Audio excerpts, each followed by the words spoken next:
Olá, a paz de Cristo a todos os que me ouvem essa mensagem nessa manhã. Eu sou a irmã Ivone da Assembleia de Deus do Cidrião, na Ferreira Lima, 418, no Dias Macedo. E se hoje eu tivesse que dar um título à minha mensagem, seria: Eu sei quem eu sou, mas também sei quem Deus é. Veja o que Deus fala em Mateus 7, no versículo 7 também. Pedi e dar-se-vos-á, buscai e encontrarei, bateis e a porta vos abrirá. Porque aquele que pede recebe, e o que busca encontra, e ao que bate a porta abre-lhe-á. E qual dentre vós é o homem que, pedindo o seu filho um pão, lhe dará uma pedra? E pedindo um peixe, dará uma serpente? Se vós, que sois maus, sabeis dar boas dádivas aos vossos filhos, quanto mais o vosso Pai que está no céu dará bens aos que o pedem. Portanto, tudo que vós quereis que os homens os façam, façais vós também, porque esta é a lei e os profetas. Entrai pela porta estreita, porque larga é a porta, espaçoso o caminho que leva à perdição, e muitos são os que encontram ela. E porque estreita é a porta e apertado o caminho, leva à vida e à vida eterna. Poucos a encontram.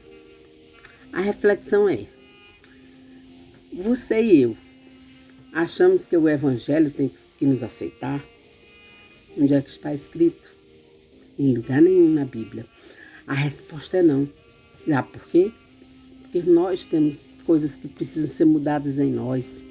E não é o Evangelho que tem que se adaptar às mazelas do pecado que existe em nós. E sim, nós que temos que dar um jeito de aceitar o Evangelho. Não é a Bíblia. Não é a Bíblia que tem que se adaptar a mim. Mas eu que tenho que me adaptar a entrar por essa porta estreita que diz que eu devo me transformar, que tem que haver transformação, porque o primeiro milagre de Jesus foi a transformação da água para o vinho. E quando nós encontramos esse evangelho, é para esta mudança.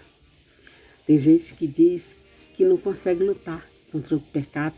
Eu já disse isso, a gente não consegue lutar para tirar as mazelas de nós, aquelas que a gente se apega mais.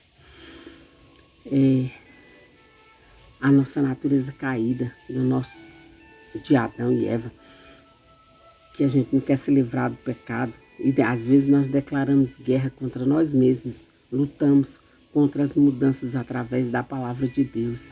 Em Mateus 11, 28, ele diz assim: Vinde a mim, todos vós que estáis cansados, oprimidos, eu vos aliviarei. Tomai sobre vós o meu jugo e aprendei de mim, que sou manso e humilde de coração, e encontrareis descanso para as vossas almas. Porque o meu jugo é suave, o meu fardo é leve. Ou seja, você não aceita as normas do Evangelho, vai continuar tendo a vida espiritual mediana. Sabe o que isso significa mediano, irmã Ivone? Significa medíocre.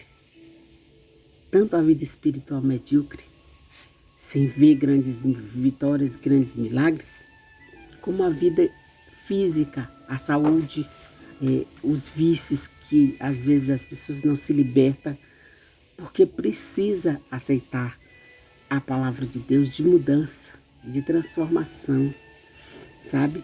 De aprender os ensinamentos de Cristo, o que Ele nos ensinou, para que haja mudança real, para que a gente possa ser acompanhado pelo Espírito Santo da verdade.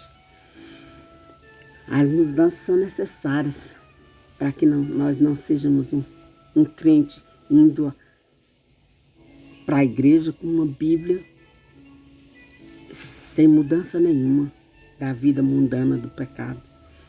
Não haverá mudança na vida das outras pessoas à nossa volta, no meio dos nossos, da nossa família, da nossa vizinhança, daqueles que nos conhecem, porque nós precisamos aprender de Deus, porque Ele diz que o jugo dele é leve, né? O fardo é leve, o jugo é suave.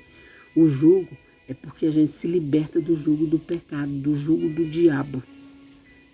E a gente aceita o jugo de Deus porque o jugo de Deus é as renúncias. As renúncias, aquele vício, às vezes aquele instinto irado de confusão, de contenda, de briga, que alguns têm e que precisa mudar. Porque Jesus disse que ele é manso e humilde. E quando às vezes a gente não aceita que erra, a gente está sendo soberbo. E isso é maravilhoso. Jesus nos ensina quando ele diz assim, vinde a mim, ele está dizendo, vim, é para você vir, se aproximar, eu e você, em oração, num relacionamento.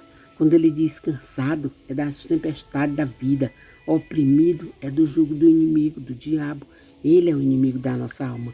Não é aquele marido difícil, não é aquele marido que bebe, não é aquela esposa briguenta, não é nada disso. Eles não são o nosso inimigo, não é aquele vizinho difícil que lhe atribula, que não respeita a sua casa como um crente, mas é o diabo que oprime essas pessoas. Então é desse jugo que Deus está querendo nos libertar, né?